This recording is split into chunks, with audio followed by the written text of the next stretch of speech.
really inspiring. I mean, when you look at Global Exchange, not only are you providing a forum for folks to go engage and buy, consume fair trade products, and it shows that you can just shave a few cents of the dollar and get such leverage out of it for the global south, if you will.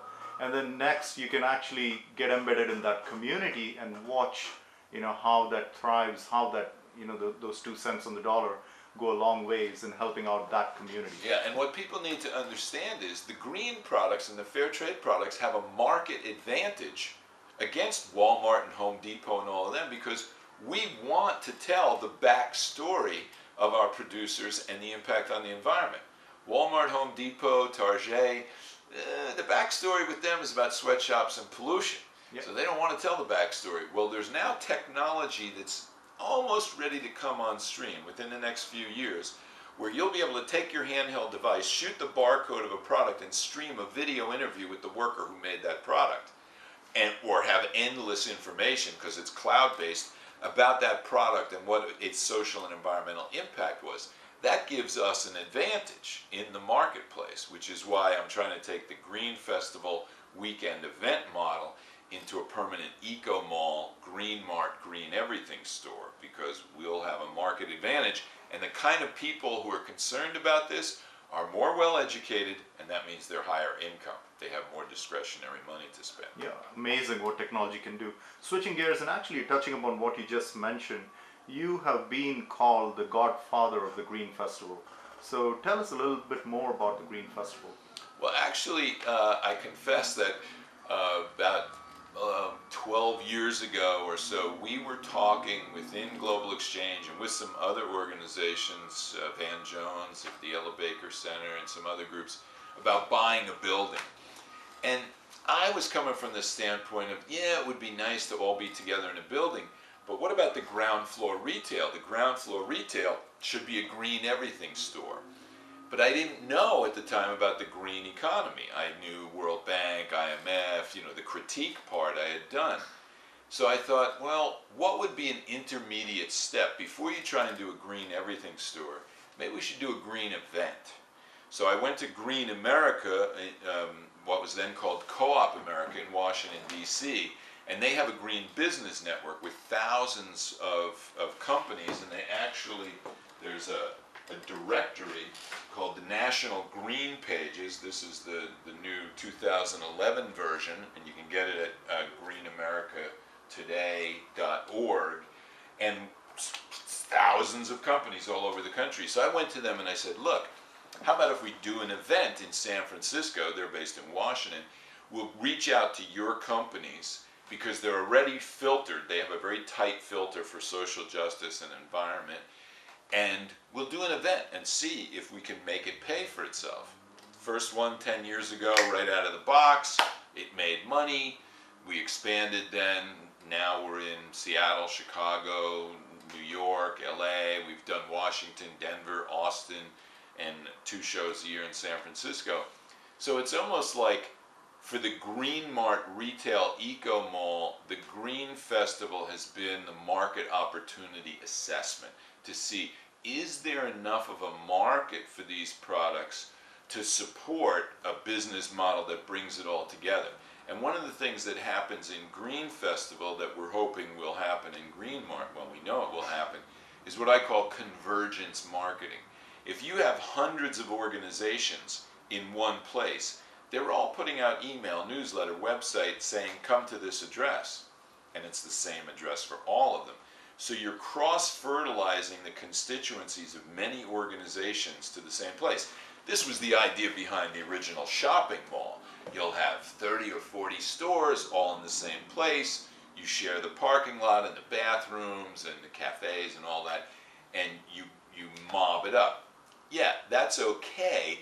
The problem is the traditional malls, it's products that are destroying the earth. They're not recyclable, they're not organic, they're not fair trade certified, etc. What we want to do is take the cleanest, best products, the products of the next economy, sustainability, put them all in one place. Because right now, if you go around to any city in the United States, for that matter the world, and you say, where's the one place I can go to get all the green products and all the fair trade products in one place? It doesn't exist. Online, you can do it, but as a physical place where people can come together, that doesn't exist yet. So the Green Festival now is 10 years old. We've had 10 years of building up our staff, building up our marketing potential, building up our learning about how to do this, how to get full page ads in national magazines and not pay for it. Because we give out their magazines at the event. It's a trade, a marketing trade. So we've developed a lot of this technique, a lot of the staffing, really good credibility with hundreds of thousands of people. And now the idea is to leverage off of that into a permanent Green Mart Eco Mall. Wonderful. In fact, I was at the recent Green Festival in San Francisco earlier this month, and I must say I was just amazed by the variety of products that were on display. Jewelry from nuclear missile parts to paper, recycled from elephant poop, which is 50% cellulose, which is what I learned that day, to what we are used to, as in Cliff Bars and hybrid cars and so on. I would like to pick your brains on having done this for 10 years. How do you go about each year filtering out the vendors who are going to be out there? What is sort of a bar or a standard which they have to meet? Sure. And then B, what do you see the Green Festival evolving as in the next, say, 5 years or so? Yeah, well, this is where Green America came in, and this is why I went to them as a partner when we started the Green Festival 10 years ago, because they had already existed for 15 years before the Green Festival started, and they had developed a very detailed filter for their green business network. They wanted their green business network to be the cleanest, greenest companies. So they developed a very detailed list, and it is proprietary, they own it, of all of these social criteria. How do you treat your workers? Is there a retirement plan? Are you paying a living wage? All of those social criteria, and then all of the environmental criteria. Is it organic? Is it certified organic? Do you recycle? Do you compost? Where is your stuff produced? What are any of the toxins involved? All of that kind of stuff. So they had already developed that filter.